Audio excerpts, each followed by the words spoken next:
Evoé, bem-vindos a mais um vídeo do canal Babylon Brasil.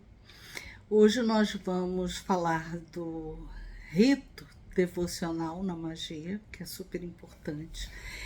E eu vou dividir esse vídeo em dois, que serão publicados no mesmo dia, que é para não ficar muito cansativo, muito pesado, né? Então, eu vou fazer esse vídeo número 1, que é falando um pouco da teoria do rito devocional na magia. E depois, então, nós teremos o vídeo 2, que é sobre a prática que será feita no meu altar, no meu templo, para a gente poder esmiuçar essa prática. Os dois vídeos serão publicados no mesmo dia, então vocês poderão assistir conforme desejarem, tá bom? Vamos começar. A gente deve começar falando que todo rito mágico, ele produz uma disrupção temporo-espacial. Ele altera o tempo e altera o espaço. Como é que ele vai fazer isso? Para a gente entender melhor, vamos utilizar alguns tempos gregos. Então, nós temos o tempo Cronos, que é o nosso tempo cronológico, né, da nossa vida, tempo linear, do nosso dia a dia. E temos o tempo Aeon, que é o tempo eterno, que é o tempo do divino. O rito mágico, o que ele faz é uma interseção entre esses dois tempos. Quando ele provoca a interseção desses dois tempos, ele cria um outro tempo, abre uma janela que é do tempo Kairos, que é o tempo da oportunidade. Então, através dessa janela de Kairos é que o mago executa seu rito e alcança a realização de sua vontade. O ato devocional, ou rito mágico devocional, ele vai trabalhar com Kairos, mas ele vai ampliar a janela de Kairos e ele vai tender a torná-la permanente. Então, a estabilizá-la, né? Como diz o Crowley. Então,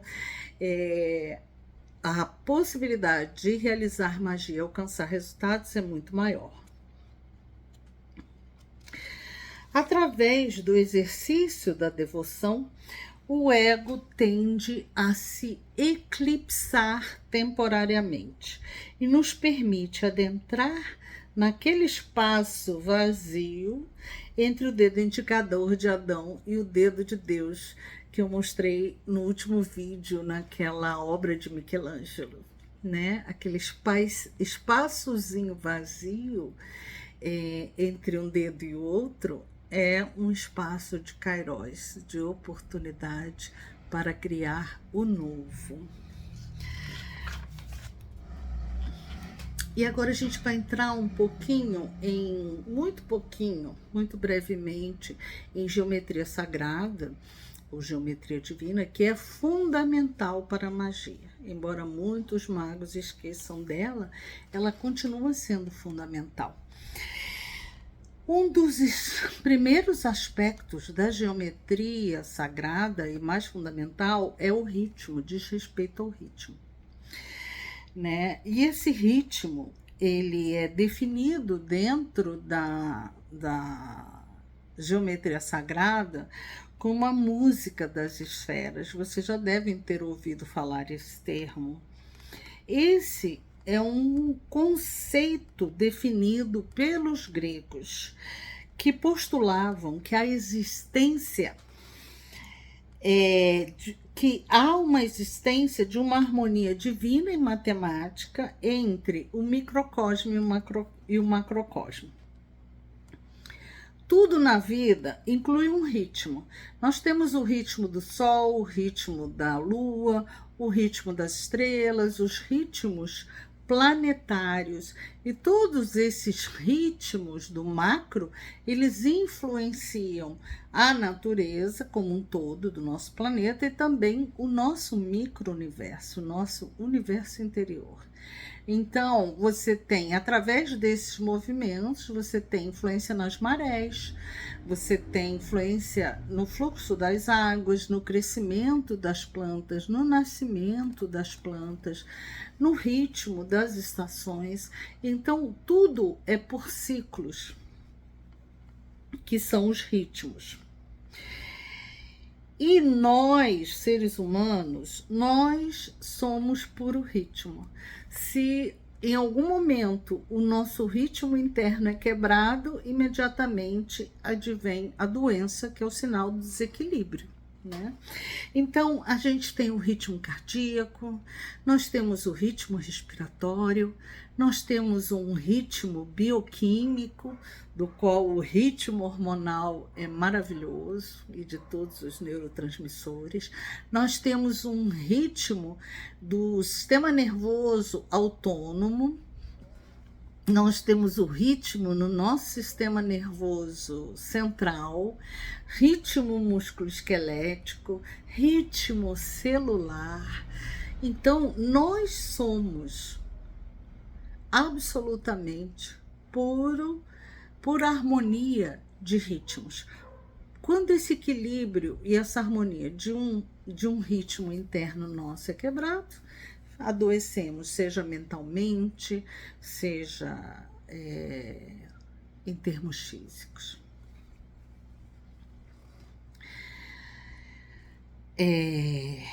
A prática devocional, do rito mágico devocional, vocês vão ver que seguir esse ritmo é fundamental.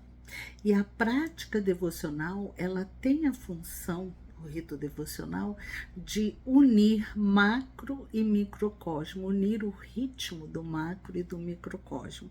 Isso suaviza nosso ego, melhora nossas relações, nossa saúde física, nossa saúde mental, harmoniza o ambiente ao nosso redor e harmoniza a saúde do nosso planeta.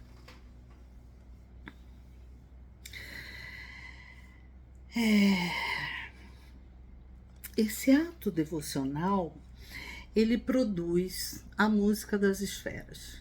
E não só em termos de gestos, nomes bárbaros, etc. Mas vocês vão observar que conforme forem persistindo na prática, e a prática tem que ter um ritmo, vocês vão observar que vocês vão começar a ouvir, né, um som permanentemente em seus ouvidos, que vocês vão poder aumentar ou diminuir de acordo com a atividade mental que vocês desejarem. Não é um som que atrapalha vocês na vida, muito pelo contrário. Eu costumo chamar de som do silêncio.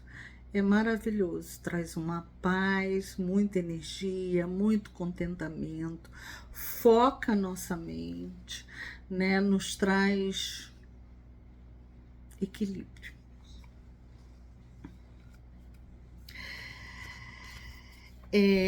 Conforme o rito devocional vai produzindo a música das esferas, ela vai trazendo à nossa consciência o belo, a noção, a consciência do belo. E o belo, como eu já expliquei no último vídeo, não é a beleza, tem nada a ver com a beleza. O belo é um ponto de inspiração. A função dele é inspirar, elevar a alma a estágios muito superiores da condição humana. Então, eu costumo dizer que o belo é como se fosse um portal pequenininho, num pontinho, através da qual a nossa energia sutil, a nossa consciência penetra e alcança, então, outras possibilidades de universo, dimensões, efeitos, fenômenos. Muito bonito. Então, o belo, ele sutiliza a nossa matéria. Você se torna um ser mais sutil. O ato devocional, ritos devocionais, é uma prática teúrgica, surgiu com a teurgia. E a prática teúrgica, ela tem uma hierarquia espiritual. Essa hierarquia espiritual começa lá em cima com os deuses e vem descendendo, produzindo emanações de outros seres, como arcanjos, anjos, daimons, eudaimons, cacodaimons e múltiplos almas, múltiplas emanações espirituais que nós reconhecemos como fenômenos ou eventos espirituais. Então, quando você está na prática devocional com um ritmo persistente, o que acaba acontecendo? Você começa a se aproximar da mente divina. Conforme você se aproxima da mente divina, você começa a despertar seus dons e habilidades para lidar ritualisticamente ou não com todas essas hierarquias divinas, todas essas manifestações espirituais. Não há mais nada que esteja fora do seu alcance.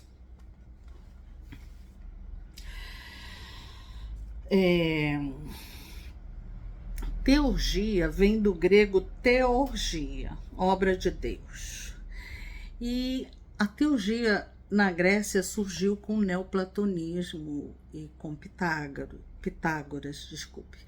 E o neoplatonismo, ele foi absolutamente fantástico porque ele deu uma dimensão espiritual a todos os conhecimentos platônicos e todos os conhecimentos filosóficos que havia antes. Começou lá com Plotino, se não me engano, passou por Porfírio e finalmente chegamos a Iamblicos. Iamblicos foi um personagem, um pensador, um filósofo fantástico para nós na magia e na espiritualidade. Por quê? Porque ele levou a teurgia, ele incorporou, integrou na teurgia todos os ritos pagãos, os deuses pagãos, as práticas pagãs. Então, ele constitui um sistema teúrgico absurdamente amplo, que nos permite um movimento num número de práticas enormes. Então, Iamblicos nos diz que o trabalho devocional teúrgico, ele tem múltiplas fases, né? Ele tem a fase da purificação, que a gente vai estudar na prática, vai relacionar com banhos e outras práticas, banimentos, enfim. Meditação, contemplação, recitação de nomes bárbaros, recitação de hinos, gestos e movimentos próprios ao Deus que você está invocando e fazendo o ato devocional, uso de objetos simbólicos, que são todos os objetos do altar, velas, incenso, imagens do Deus, turíbulos, pedras, enfim, baqueta, né? Adaga, tudo mais. Talismãs, sigilos, pentáculos, métodos de invocação das deidades e métodos divinatórios, entre outros. Ou seja, dentro da teurgia, encontraremos todas as práticas mágicas que vocês possam imaginar ou pensar. E ao concluir o ato devocional, ao chegar na sua fase máxima, o que acontece? A sua mente, o seu corpo, a sua alma estão aptas a alcançar qualquer resultado objetivamente com a prática de qualquer rito, seja dos deuses até os demônios. Crowley, em seu Book 4, parte 3, acho que é parte 3, Os Princípios do Ritual é o título do texto que ele escreve, página 146 no meu Book 4. Ele nos diz o seguinte: há apenas um objetivo em todos os rituais mágicos: a união do microcosmo com o macrocosmo, ou na linguagem mística, a união com Deus. Nenhum outro rito é necessário se você fizer isso corretamente. A não ser que, quando alguma porção do microcosmo está fraca e imperfeita, é que você vai precisar de algum outro ritual para alcançar o resultado desejado. Então, vocês vejam a importância que ele dá ao rito devocional. Bom, e aí, desde que a gente tem que unir o micro e o macrocosmo, não devemos esquecer e observar com muito cuidado que o nosso corpo é o símbolo mais concreto desse nosso microcosmo. Então, em todos os ritos, o corpo tem que ser integrado, ou melhor, o rito mágico tem que ser integrado ao nosso corpo. Olha que fantástico. E por que a gente fala isso? Gente, olha só, a magia, ela funciona através dos 5 sentidos. 5 sentidos que a gente percebe, que depois, aos poucos, a gente vai percebendo outros sentidos dentro de nós que nós não tínhamos consciência anteriormente. Então, você vai trabalhar com cheiros, olfato, né? Os perfumes dos ritos. Você vai trabalhar com paladar, através das libações e dos vinhos, licores que você utilizar, de acordo com o Deus ou demônio, o anjo, o arcanjo que você for trabalhar. Vai trabalhar com a visualização através das imagens, das estátuas, né? Vai trabalhar com símbolos que vão sempre estimular seus 5 sentidos. A partir do momento em que você estimula seus 5 sentidos, essa informação passa a adentrar seu corpo, alterar quimicamente seu sangue, seu cérebro, seu ritmo nervoso e ritmo bioquímico, muitas vezes hormonal. Ou seja, você ali já está começando a produzir alterações reais em você e alterando a sua consciência, possibilitando a você conseguir alcançar outras realidades que o ser humano comum não alcança e desconhece. Isso é um fato.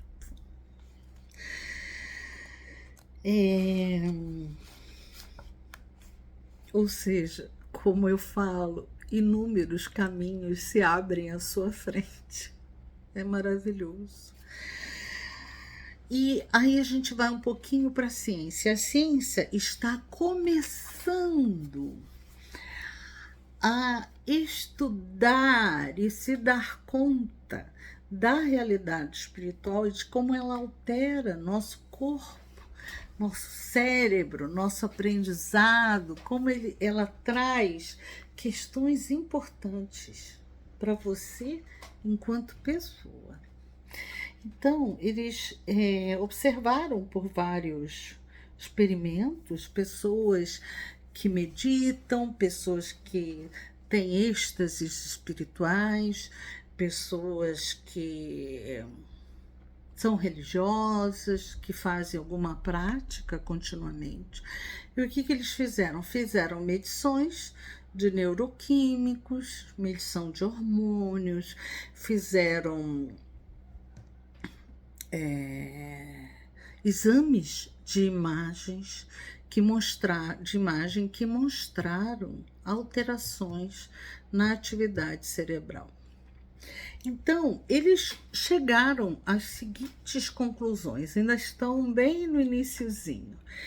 E eles perceberam que na experiência espiritual, a área pré-frontal, temporal e parietal do cérebro são intensamente estimuladas e que vários circuitos cerebrais são ativados.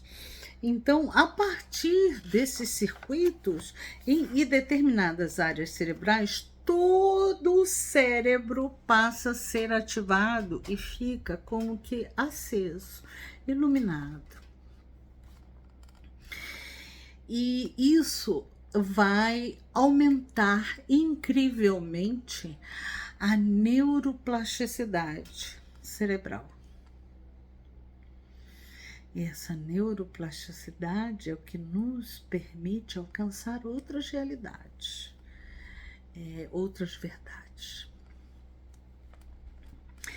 E eles perceberam que essa neuroplasticidade, essas áreas cerebrais ativadas, criam vias do conhecimento, do aprendizado, muito mais rápidas e muito mais profundas.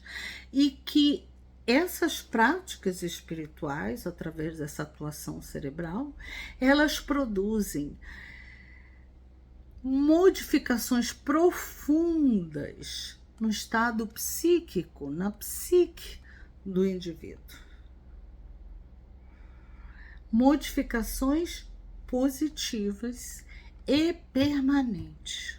Então, o indivíduo consegue superar várias neuroses, medos e várias questões psíquicas, além de ampliarem muito a sua consciência e de modo permanente. Então, eles começam com isso a questionar a validade das práticas terapêuticas, psicológicas e uma série de coisas que não produzem nem rapidez e nem permanência, um estado mais permanente de transformação. E eles acham que através desses estímulos eles vão conseguir curar várias doenças e equilibrar muitos seres humanos. Enfim, isso tudo ainda está muito no início, mas é super interessante e eu acompanho passo a passo para poder entender a magia, para poder aperfeiçoar os ritos que já estão escritos e para elaborar novos ritos que me permitam atingir os objetivos mágicos com maior rapidez e maior objetividade, poder acertar o alvo do que eu estou procurando. Junto a essas questões cerebrais, há também a teoria dos sistemas cognitivos complexos e várias outras teorias dos sistemas cognitivos, em que os acadêmicos acreditam que para que o conhecimento seja atingido de modo profundo e rápido, é importante que o corpo participe do processo. Ou seja, que esse conhecimento, de alguma forma, seja integrado ao corpo.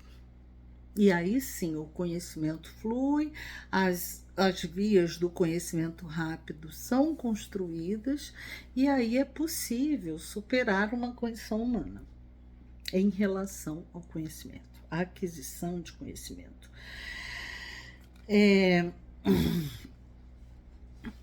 Para Iamblicos, teurgo neoplatônico, a chave para a união com os deuses é a receptividade.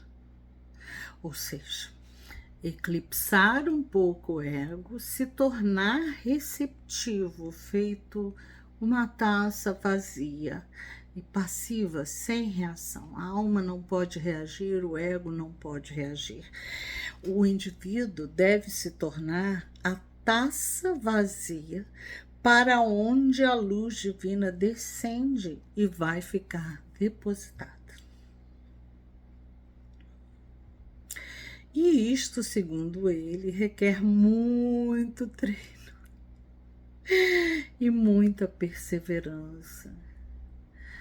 Mas, sem dúvida nenhuma, se alcança grandes resultados, objetivos concretos que mudam a vida da gente, mudam a trajetória, facilitam a nossa vida enormemente. Ele distingue 3 estágios evolutivos da prática teúrgica. O primeiro ele chama de reunião, gathering together. Nessa reunião se estabelece a primeira fase de efeitos da teurgia. Se estabelece o contato com a divindade, e isso inclui o despertar do indivíduo para a divindade e atrai a atenção da divindade para aquele indivíduo. Esse é o primeiro estágio. Com a progressão dos treinos, nós temos o segundo estágio, que ele chama de união. E aí, nessa união, começam os efeitos fantásticos.